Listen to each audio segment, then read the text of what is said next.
Alex उस गुलाबी आसमान को देख रहा था जिसमें दो सूरज चमक रहे थे। चारों ओर हरे भरे पेड़, उड़ती हुई पहाड़ियां और चमकते पत्थर बिखरे थे। उसे लग रहा था मानो वो किसी सपने में है। क्या मैं मर गया हूं? उसने खुद से पूछा। उसके पैरों में अब तक दर्द था, शरीर थक चुका था। थकावट इतनी थी कि वो वही जमीन पर गिर पड़ा। उसकी आंखें बंद हो गईं। जब होश आया तो वो एक अजीब सी झोंपड़ी में था। सफेद और नीली रोशनी से भरी जगह, दीवारों पर चित्र बने थे जो खुद हिलते थे। तुम ठीक हो अब? एक कोमल, मानवीय लेकिन थोड़ी अलग भाषा में आवाज आई। एलेक्स ने आंखें खोलीं। एक लंबा जीव खड़ा था जिसकी आंखें बड़ी और चमकदार थीं, लेकिन उसके चेहरे पर मुस्कान थी। उसका नाम था नावी। नावी कोई आम जीव नहीं थी। वो एक बुद्धिमान, शांत प्राणी थी जो इस दुनिया की संरक्षक थी। उसने एलेक्स से कहा, हमने तुम्हें देखा जब तुम उस जंगल से भाग रहे थे। तुम्हारा मन साफ है और शायद इसलिए दरवाजा तुम्हारे लिए खुला। नावी ने बताया कि इस दुनिया का नाम इलीरिया है, एक रहस्यमयी ग्रह जहां केवल वही लोग आ सकते हैं जिनके अंदर विश्वास और जिज्ञासा हो। एलेक्स को विश्वास नहीं हो रहा था। एलेक्स ने पूछा, क्या मैं वापस जा सकता हूं? क्या मैं सपने में हूं? नावी मुस्कुराई।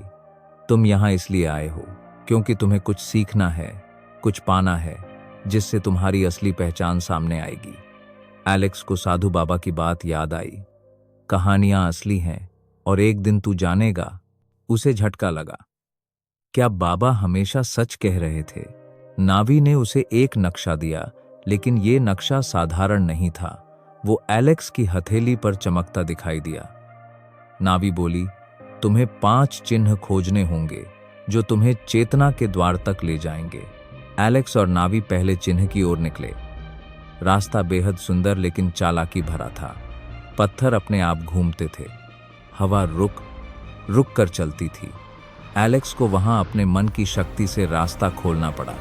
एक चट्टान गिरने ही वाली थी, लेकिन एलेक्स ने अपनी आंखें बंद कीं और विश्वास किया। चमत्कार हुआ, चट्टान रुक गई।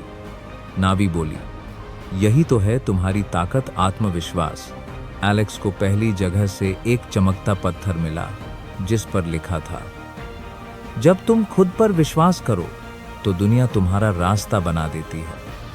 नावी ने बताया कि इलीरिया की ऊर्जा कमजोर हो रही है और अगर चेतना के द्वार को समय पर नहीं खोला गया तो ये दुनिया नष्ट हो जाएगी और एलेक्स को ही वह द्वार खोलना होगा।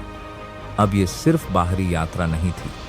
एलेक्स अब खुद को भी जान रहा था। हर कदम पर उसे खुद से, अपने डर से और अपनी सीमाओं से लड़ना था। नावी ने कहा कि एलेक्स को साधारण बच्चा नहीं माना गया था।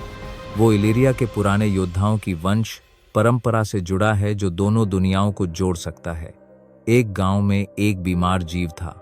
सबने मना किया, लेकिन एलेक्स ने उसकी सेवा की। उस पल दूसरी चमकदार ऊर्जा सामने आई, दूसरा चिन्ह। हर नए स्थान पर उसे जीवन के सबक मिलते, कभी अकेलेपन से, कभी त्याग से, कभी दोस्ती से। जब सारे 5 चिन्ह इकट्ठे हो जाते हैं तो एलेक्स को एक विशाल चमकदार द्वार दिखाई देता है। ये द्वार किसी भी कहानी जैसा था, बोलता हुआ, जीवित, प्रकाश से भरा। एलेक्स से पूछा जाता है, क्या तुम लौटना चाहते हो या इस दुनिया की रक्षा करना चाहते हो? वो चुप हो जाता है। कहानी यहीं खत्म होती है, एक सस्पेंस के साथ। एलेक्स द्वार के सामने खड़ा था। आंखों में संकोच नहीं, बल्कि एक सवाल था, क्या मैं वो बन सकता हूं जो ये दुनिया मुझसे उम्मीद करती है? पीछे गांव की यादें थी, माँ का हाथ, बाबा की कहानियां, और सामने था इलीरिया, एक रहस्य जो अब उसके भीतर गूंजने लगा था। और तभी द्वार की आवाज आई, फैसला तुम्हारा है, समय अब नहीं रुकेगा। एलेक्स ने आंखें बंद की, एक लंबी सांस ली और आगे कदम बढ़ा दिया। कहानी यहीं नहीं रुकती, क्योंकि कभी कभी अपनी असली पहचान तक पहुंचने के लिए हमें 2 दुनियाओं के बीच चलना पड़ता है। और एलेक्स की यात्रा अभी शुरू हुई है। अगर आपको यह कहानी पसंद आई हो तो लाइक करें, सब्सक्राइब करें और शेयर करें। आवर भाग 3।